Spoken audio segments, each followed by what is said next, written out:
Salut, c'est Trado. Voilà ma vidéo de mise à jour pour l'or.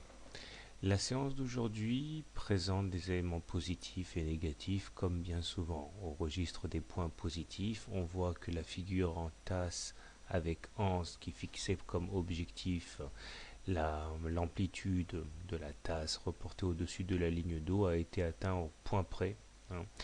Et à partir de ces niveaux, eh bien, des dégagements ont eu lieu. Les dégagements ont été assez violents puisque malgré le fait que nous ayons inscrit un plus haut, nous terminons sur un repli très significatif, bien en dessous de la bougie de la veille et bien en dessous également du petit canal mauve ascendant ici que j'avais tracé. Alors, question de remettre un petit peu d'ordre dans tout ça, je vais progressivement donc enlever ce qui me semble maintenant avoir perdu de son intérêt. Ça me permettra d'y voir un petit peu plus clair. Alors, il est intéressant de voir que le potentiel haussier du canal noir n'a toujours pas été épuisé. Il s'en est fallu de peu pour qu'on aille toucher le haut du canal noir. Alors, je ne dis pas on va aller faire une nouvelle pointe pour aller toucher le haut du canal noir, puisque bon, dans l'esprit, on a quasiment atteint l'objectif, mais je pense néanmoins que c'est ce qui va se passer. On voit que des indicateurs techniques qui étaient plutôt bien orientés ont fini par payer sans doute aujourd'hui la présence des divergences, puisque des plus hauts ont été inscrits sur les cours entre le 9 novembre et la séance d'aujourd'hui le 7 décembre, sans que pour autant des plus hauts aient été effectués sur le MACD, le momentum et même le stochastique. Dans ce genre de situation, soit on part en euphorie haussière, une sorte de crash haussier, soit on paye très lourdement cette impudence. Donc dans un cas comme dans l'autre, on risque d'avoir un mouvement très brusque et je ne vois pas les cours végéter sur les niveaux actuels. Cependant, malgré la correction du jour, on voit que la M7 reste haussière, de même que la M20. D'ailleurs, c'est la M7 qui aujourd'hui permet de stabiliser les cours après après l'attaque baissière à laquelle nous venons d'assister.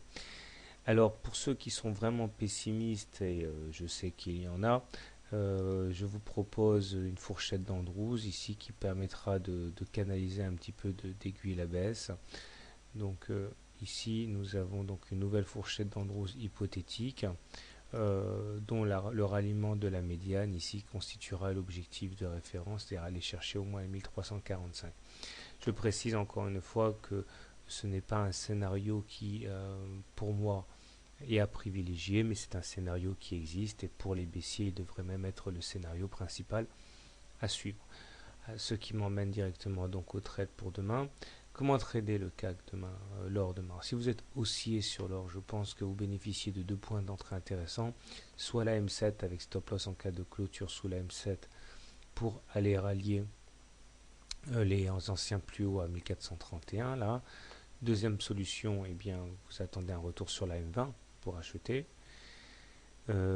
Si vous êtes vraiment baissier, dans ce cas, vous pouvez effectivement viser le ralliement de la médiane de la fourchette d'Andrews ici.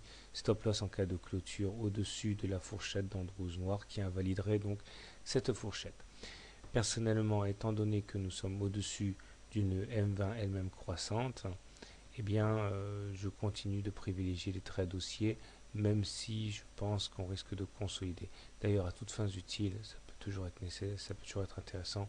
Je vous propose de tracer des retracements de Fibonacci, comme ça au moins on voit que, par exemple aujourd'hui, on a épuisé les 38,2% de retracement.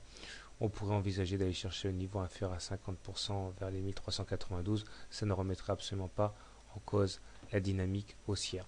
Voilà, bonne soirée, bon trade, à demain.